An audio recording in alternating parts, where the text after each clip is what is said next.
السلام علیکم student second year class, کیسے ہیں آپ؟ میں ہوں آپ کا ٹیچر غلام معین الدین۔ آج بیٹا جو ہم ایجوکیشن کا لیکچر جو ہے وہ سٹارٹ کرنا جا رہے ہیں، آئیے دیکھتے ہیں کون کون سے جو ہے وہ ہم نے آج کوشچن پڑھنے ہیں۔ بسم اللہ الرحمن الرحیم۔ رسم بسم اللہ سے کیا مراد ہے؟ رسم بسم اللہ ہم نے بیٹا کل بھی تھوڑا بہت اس کے متعلق جو ہے وہ جاننے کی کوشش کی تھی کہ جو رسم بسم اللہ ہے یہ برِ صغیر میں مسلمانوں کے جو عہد حکومت میں یہ جب ابتدائی تعلیم جب مکتب کے لیے ایک بچے کو لے کے آیا جاتا مکتب میں، تو اس کی جو ابتدائی تعلیم کی جو ابتدا ہے وہ بسم اللہ کی رسم سے ہوا کرتی۔ بچہ جب 4 سال 4 ماہ 4 دن کا ہوتا تو وہ جو ہے وہ مکتب کے اندر لے کے آیا جاتا، اس کے والدین اس کے رشتہ دار اکٹھے ہو جاتے اور پھر جو ہے وہ اس کی جو ہے وہ بھرپور جو ہے وہ ایک تقریب رونما ہوتی جس میں اس کو جو ہے وہ بسم اللہ الرحمن الرحیم سے جو ہے وہ سبق جو ہے وہ شروع کروایا جاتا، اور پھر جو ہے وہ سورہ الگ کی ابتدائی آیات اور سورہ فاتحہ کی جو ہے وہ آیات جو ہے وہ بچے کو پڑھائی جاتی۔ اس کے بعد بچے کی جو ہے وہ باقاعدہ تعلیم کا سلسلہ شروع ہو جاتا۔ ٹھیک ہے جی، یہ ہم نے کل بھی کوشچن جو ہے وہ تھوڑا بہت اس کے اوپر جو ہے وہ یہ بحث کی تھی، لیکن آج اس کو ہم نے جو ہے وہ تفصیل کے ساتھ کیا کہ رسم بسم اللہ سے کیا مراد ہے۔ اس کے بعد اسٹوڈنٹ نیکسٹ کوشچن ہے، برِ صغیر میں مسلمانوں کے نظام تعلیم میں ثانوی اور اعلیٰ درجات میں کون سے تدریسی طریقے رائج تھے؟ یعنی کہ جو برِ صغیر میں مسلمانوں کے ثانوی جو ہے وہ مدارس ہوتے یا جو مسلمانوں کے اعلیٰ تعلیم کے جو مدارج ہوتے، ان میں جو طریقہ تدریس یعنی کہ میتھڈ آف ٹیچنگ ان کے کون سے طریقے تھے؟ سب سے پہلے تو جو ہے وہ بہت زیادہ مشہور جو ہے وہ جو طریقہ تھا وہ تھا بحث و مباحثے کا طریقہ۔ ٹھیک ہے جی، بحث و مباحثے کا طریقہ ہوتا، اس کے بعد تقریری طریقہ، درسی کتاب کا طریقہ اور گہرے مطالعہ کا طریقہ۔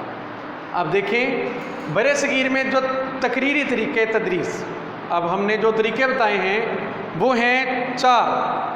ایک ہے تقریری طریقہ ہے، پھر اس کے بعد جو ہے وہ درسی کتاب کا طریقہ ہے، پھر اس کے بعد جو ہے وہ گہرے مطالعہ کا طریقہ ہے، پھر اس کے بعد بحث و مباحثے کا طریقہ بھی ہے۔ اب سب سے پہلے جو ہے وہ برِ صغیر میں تقریری طریقہ تدریس، استاد صاحب آتے اپنا لیکچر دیتے، جس طرح آج ہم جو ہے وہ آپ کو لیکچر دیتے ہیں۔ استاد صاحب یا تو اسٹوڈنٹ کے بیچ یعنی کہ اسٹوڈنٹ کا گول دائرہ بنا لیتے، ان کے درمیان جو ہے وہ کھڑے ہو کر لیکچر دیتے، یا اپنی مسند بیٹھ کے جو ہے وہ تقریر کیا کرتے، یا مسند کے اوپر کھڑے ہو کر جو ہے وہ تقریر کیا کرتے، اور جو ہے تمام جو طلباء کو آواز جو ہے وہ آسانی سے پہنچ پاتی، اور طلباء جو ہے وہ غور سے جو ہے وہ اپنے استاد صاحب کی جو ہے وہ تقریر سنتے اور ان میں جو لکھنے کی باتیں ہوتی وہ لکھ لیتے۔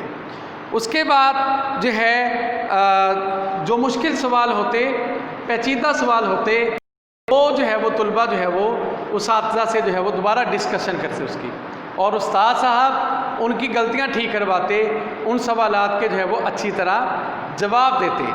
اور اس لیے تاکہ بعد میں کوئی جو ہے وہ خلش جو ہے وہ باقی نہ رہے، بعد میں جو ہے وہ غلطی کے امکانات نہ رہیں۔ جیسے ہم بھی اسی طرح ایجوکیشن کے لیکچر کے اندر اسٹوڈنٹ کرتے ہیں کہ ہم جو ہے جب لیکچر دے رہے ہوتے ہیں اس کے بعد جو میرا میتھڈ ہے یہی ہے کہ اسٹوڈنٹ سے جو ہے وہ پوچھا جاتا ہے کہ آیا کہ آپ کو اس میں سے کوئی بات ایسی ہے جس کی آپ کو سمجھ نہ آئی ہو، تو لہٰذا جس بچے کو جو ہے وہ تھوڑی بہت کنفیوژن ہوتی ہے، تھوڑی بہت مشکل ہوتی ہے، تو وہ بچہ جو ہے وہ دوبارہ ہم سے جو ہے وہ پوچھ لیتا ہے۔ اسی جو ہے وہ طریقہ تدریس کا جو طریقہ کار ہوتا تھا وہ اس دور میں ہوا کرتا تھا۔ اس کے بعد نیکسٹ کوشچن کیا ہے اسٹوڈنٹ، برِ صغیر میں درسی کتاب کے طریقہ تدریس پر نوٹ لکھیں۔ ایک درسی کتاب کا طریقہ تدریس ہوا کرتا تھا برِ صغیر کے اندر، وہ کون سا طریقہ تھا؟ اس میں جو ہے وہ استاد جو ہے یا تو کتاب پکڑ کے اس طرح خود قرات کرتے، یا پھر ان کو جو ہے وہ طلباء غور سے سنتے جب استاد صاحب اچھی طرح قرات کر رہے ہوتے، اور یا کیا کرتے کہ طلباء کو ایک طالب علم کو کھڑا کر لیتے جس کو فارسی زبان پر یا اس وقت جو زبان چلتی تھی اس پہ عبور ہوتا، وہ کتاب لے کے جو ہے وہ پڑھتا، تو ساتھ ساتھ استاد جو ہے وہ ان کی غلطیاں درست کرتے جاتے، اور جو اس میں مشکل سوالات ہوتے تو وہ ان کو جو ہے وہ بتاتے جاتے کہ یہ مشکل الفاظ کے لغت ہیں، معنی ہیں۔ اگر کچھ اور بھی زیادہ مشکل الفاظ آتے تو لغت میں سے دیکھ کر ان جو ہے وہ مشکل الفاظ کے معنی تلاش کیے جاتے۔ پھر اپنے جو شکوک ہوتے اس طلباء کے، اساتذہ کے، وہ رفع کرتے۔ اگر بعد میں جو ہے وہ نہیں سمجھ تو پھر وہ اس کو جو ہے وہ 2-3 دن تک وہ سبق کو جو ہے وہ جو مشکل الفاظ ان کو لے کے چلتے، اور اس کے بعد تو لہٰذا پھر جو طلباء ہوتے تھے وہ جو سبق پڑھنا ہوتا تھا وہ اس کا پہلے سے مطالعہ کر کے آتے، اور مطالعہ کرنے کے بعد جب وہ دوسرے دن جو ہے وہ استاد صاحب اس کی قرأت کرتے تو وہ ان کو اچھی طرح جو ہے وہ سبق جو ہے وہ سمجھ میں آ جاتا۔ آگے بیٹا جو کوشچن ہے وہ ہے برِ صغیر میں رائج گہرے مطالعہ کے طریقے تدریس پر نوٹ لکھیں۔ یعنی کہ برِ صغیر کے اندر جو گہرے مطالعہ کا طریقہ کیا تھا؟ برِ صغیر میں اس طریقہ میں استاد کے سبق پڑھانے سے پہلے جو سبق خود معلم جو ہے وہ یعنی کہ ایک طالب علم جو ہے وہ سبق کو پڑھتا، اس کا طریقہ یہ تھا کہ عبارت اور ترجمہ کی جانب توجہ دی جاتی۔ سبق میں جو نئے الفاظ آتے لغت کی مدد سے پہلے ان کے معنی تلاش کرتا ایک طالب علم، پھر اس کے بعد اس کی سمجھنے کی کوشش کی جاتی۔ اگر ایک دفعہ مطالعہ سے مسئلہ حل نہ ہوتا، دوسری بار تیسری بار پھر اسٹوڈنٹ پڑھتا، لیکن آج کل نہیں ہے۔ پھر جو اگر کسی بھی مسئلہ کی سمجھ نہ آتی اگلے دن اسٹوڈنٹ جو ہیں اساتذہ سے اس کا جو ہے وہ مسئلے کا حل پوچھتے۔ جو چیز سمجھ میں نہ آتی تو جو طالب علم ہوتے تو اس جو ہے وہ چیز جا کر اساتذہ کے سامنے پوچھتے، جو طلباء کوشش کے باوجود خود حل نہ کر سکتے تھے۔ ٹھیک ہے جی، آج کا جو بیٹا یہ ہمارا یہی جو ہے وہ اتنے ہی کوشچن ہیں ایجوکیشن کے،